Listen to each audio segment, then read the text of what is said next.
So Moto build part 7, got the engine put together, setting on the bike. So now I just got to hook everything up. 223 EC carb stroker. The only thing in this engine that's Predator is the block. Everything else is either Wildcat, EC carb, Tillotson, Dynocam. So anyway, I'm gonna hook up all this stuff. I might put a spring chain tensioner on here, I'm not sure. We'll see with my adjustments. I'm not sure if this chain tensioner will give me enough adjustment for the chain and with the tank on here, because the tank's actually pretty close to the frame. So I can't move the engine much. I can move it a little bit. So I have a little bit of adjustment, plus with the carb close to the frame over there. That's the only question. But other than that, I think we should be good to go. So anyway, let me put all this stuff together and we'll see what happens.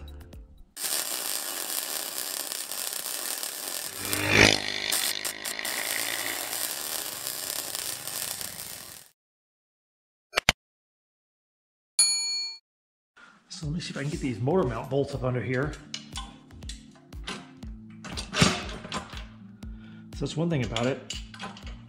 It's a little bit different than a normal mount because the bolts don't get held in. Oh, the bolts aren't held in by the motor mount itself. You got to slide them in until you slide it forward. Then they're held in by the cart mount. Get a little bit loose. Well, that was too easy so far. So let me put the carb back on this thing now. That way I know where my adjustments are, or I know how far I can go back without hitting the frame. I mean, we got a little bit of adjustment, but not much. That's why I was saying I might have to put a spring tensioner on it to make up for the lack of adjustment. We'll see. So now that I got the engine bolted down, I'm gonna put a chain guard on it. But the chain guard that I have is powder coated red, so it doesn't match. It doesn't match the bike with the gold and the chrome and the black.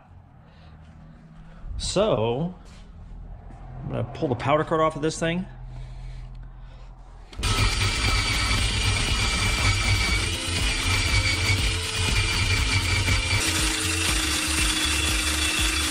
Now I got the powder coat off. I'm going to run some 500 grit over it to smooth it out really good so I can get a good polish on it. It'll kind of match that side cover when it's finished up.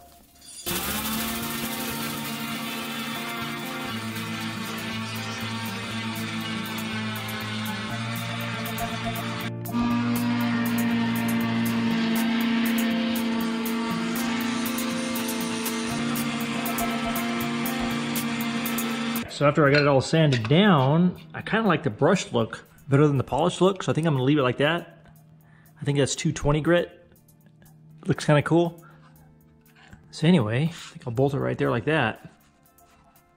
I can always polish it later if I want.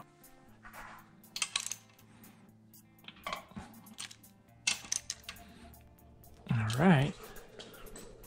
Yeah, I think that will match the clutch better than the red. And another thing I want to address to make sure that I fix before I put this thing all together is that pipe. That pipe's about 1/4 of an inch away from the seat. So it's really kind of close. So I think I'm going to remove this seat and weld up a plate between the seat and the pipe, like a heat shield. And that way I don't have to worry about putting like heat tape or whatever on the seat. I can just actually have a heat shield welded on the frame. All right, so we'll just weld up a plate to kind of cover this. So anyway, I'll run this piece of metal on the top of this frame as a heat shield and cut it. So then I'm gonna cut it right here at this brace, maybe rivet it right there. And then when the seat's on it, it acts as a shield.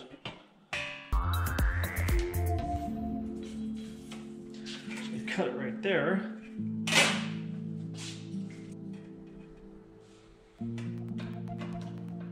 So that'll sit right there. with a nice bend in it.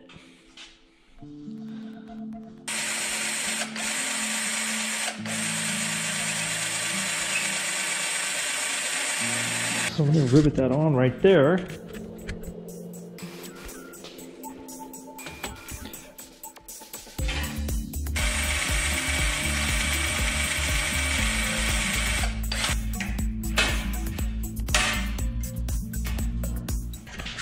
So there we go. What's cool about having it riveted on, you can always take it right back off. And the seat will bolt on just like normal. So then the seat just bolts on. So there we go. I mean, you can't even tell it's on there until you look underneath, and then you have a nice metal barrier between the pipe and the seat versus just plastic. And there's still a good amount of room between the metal and the pipe. So we'll see how that works out. Alrighty, so I got just a roller on here to roll it around the garage. But it's actually just a lower profile version of the street tire. So I'm not going to be running this small street tire. So I picked up a mag wheel and street tire for the front. Got the hub. I'm just going to run 6-inch for right now on this bike. And got the street tire for the front to match the back. Valve stem on this side. See if I can do it without grease. And I don't want to do it with water. I don't like putting water on these because I did a few of them with water, and then a couple years later you take off the wheel or however long later and there's a lot of rust in here. So I just like doing it without water or soap or anything like that. I try not to. I mean, I know it makes it a lot easier, but I just don't like doing it because, like I said, it rusts the wheel. Potentially, some of them do. Just work it a little bit at a time. It'll go on there. It's just a matter of time.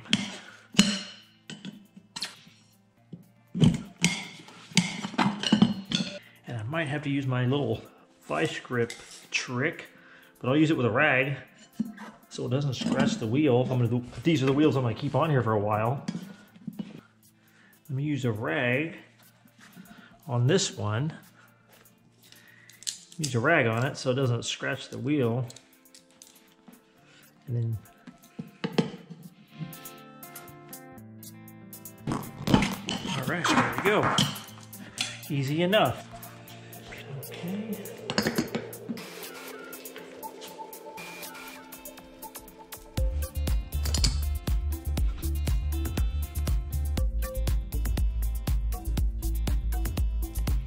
Bolt together a mag wheel.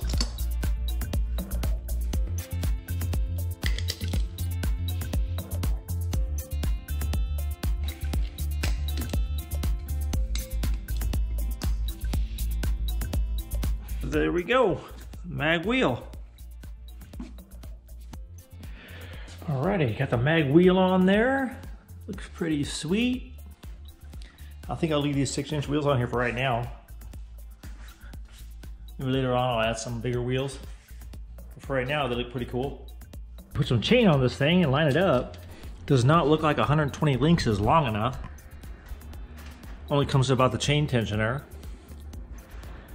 So I'm going to take 2 pieces of this and use a chain breaker and put it together. Got to get 2 boxes. So let me take both these pieces and put them together with the breaker. I'm not going to use the chain links. So I'm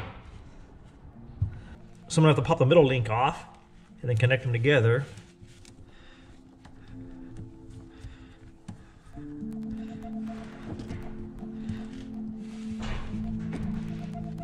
So now we have 240 links. That should be plenty.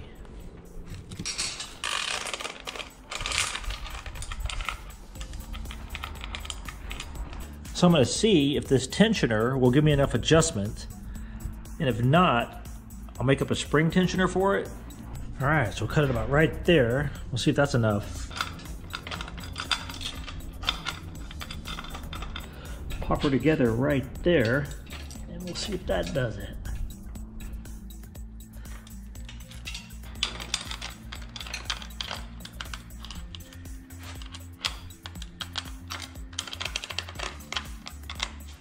All right, so that might do it.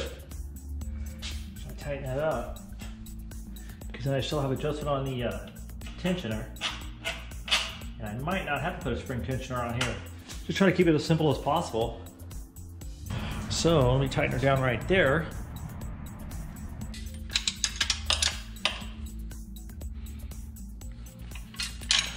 All right, looks like it might be enough. We'll see. Looks like everything is still in alignment. Engine's right down the middle, which is really cool. Pipe's not hitting anything. So we got some room between the carb and the frame, probably like 1/4 of an inch. Looks pretty good. Looks like everything's lining up.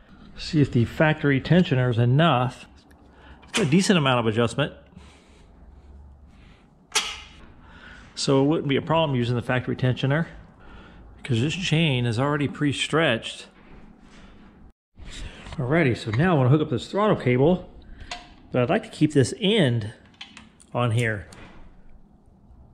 So to do that, I think I'm gonna have to pull the cable off and then cut this end and shorten it from this side if I want to keep that end on there. So let me pull this off, pull the housing off. To run that end in the carb, kind of mock it up and see the length I need. Maybe I'll throw a zip tie on there right now just to make sure it doesn't move. Kind of mock it up or how long I want it, and then cut the housing a little bit. So let me cut that right there. There we go. Now let me run this cable through this. Now that I cut it,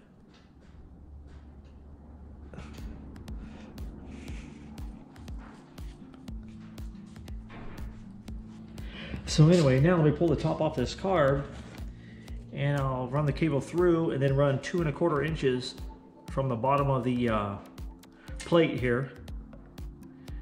And that way that'll hook into the slide.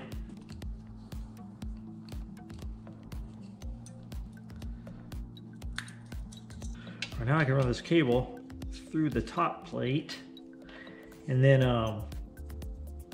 cut me 2 1/4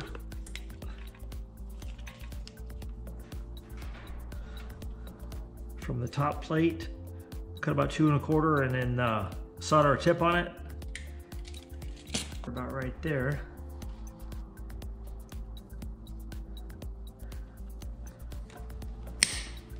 So let me solder a tip on here real quick.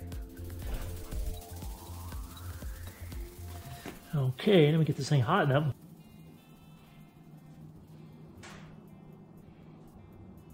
So that ought to work. Let me install the slide back on here. And this thing's got a little plastic piece that goes on there to lock the cable in.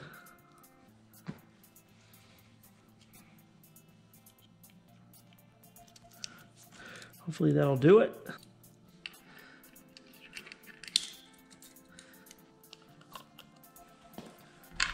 What's nice about it, there's adjustment up on the twist grip, so in case I did get the cable a little bit too long. Check for throttle. Okay, cool. We got full throttle. Tie this cable down.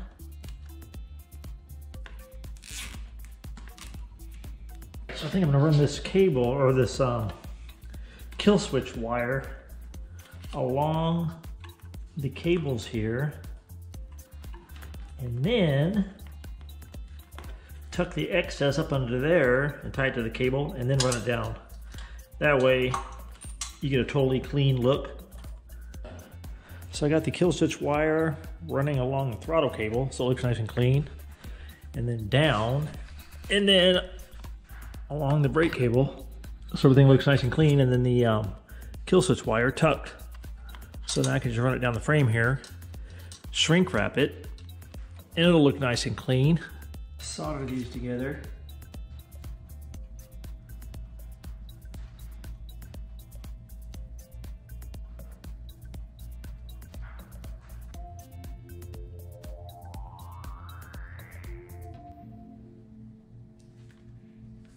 Now all I have to do is install the tank. I used this tank to mock up the brackets, but I got an aluminum tank to put on here. So anyway, let me bolt the brackets on and then I'll put the aluminum tank on. We'll bolt this tank bracket on here.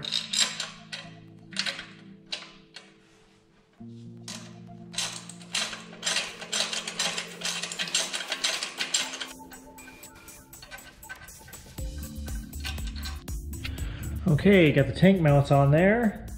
Got the wiring done. So now all I have to do is install the tank, hook up the fuel line, and I think we could fire it up. What's cool about the aluminum tank versus the metal tank is the aluminum tank's a little bit smaller, and I mocked it up with the big tank, so I'll have a little bit more room to move the engine back and forth, and the filler neck comes up through the frame rails. So I think it'll be a nicer fit, a better fit. So I'll run his fuel line down through here.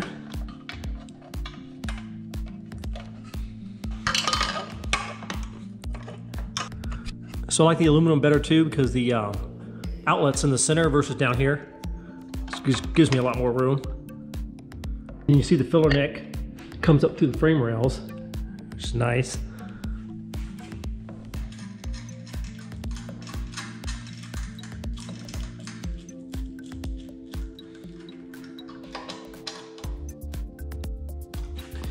Thing fits a lot better.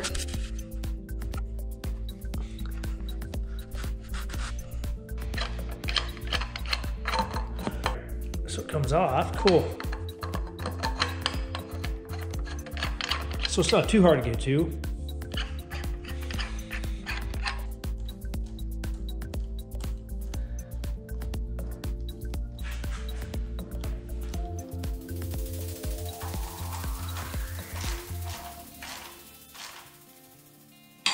This one here, I ran the extra up underneath the rubber, so that turned out nice. I think I'll do the same on this one.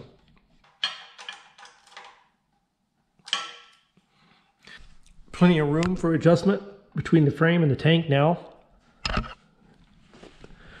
So I'll just run over here and hook up the fuel line. And I think we should be good to go. And I'm pretty sure it'll gravity feed down to the carb. Seems how the tank is higher than the carb.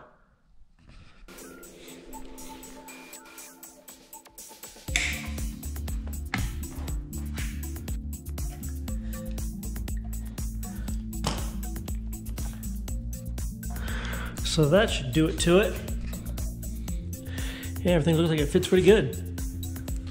One thing I didn't order, which I should have, and I probably will, is a shutoff valve. So I'll probably throw a shutoff valve on here. But anyway, so the tank comes with a little breather too, which is cool. For the cap. All right. Okay, so let me throw some gas in here and we'll see if it'll fire up.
a couple things I still got to do. I got to pull this.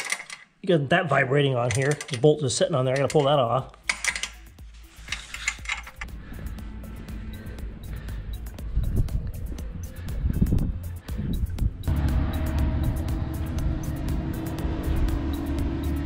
Sound pretty good for the first start.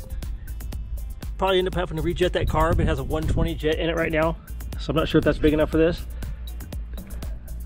When I take it out, I'll find out. But it sounds pretty good.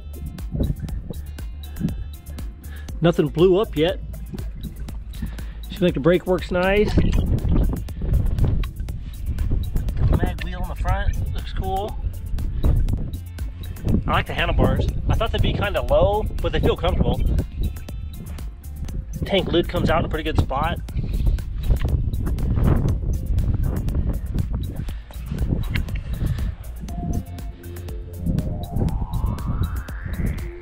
So far, so good.